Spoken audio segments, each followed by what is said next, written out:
Ang daming bunga niya eh. Pero pagdating ng isang buwan to, masis kakainin to ng mga ibon. Ang ibon makinabang nito. Ayan o. Daming bunga. Ayan o. Ang kakatuwa. Ayan o. Itong ginagawa ng wine nila eh. Ubas. Nasa daan to eh. Ang dami bunga. Guys o. Nakakatuwa.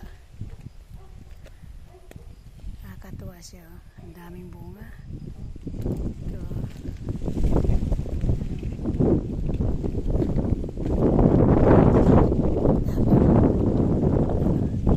Sana mabuto kaso pagdating ng isang pagkakain ng ibon.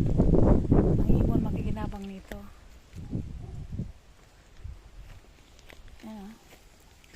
Piso-piso. Ang dami. Nakakatuwa talaga ito. Ubas na to. Yung grapes na to na green na. Yan, maliliit pa lang yan. Oh. Dami ka sa loob. Oh.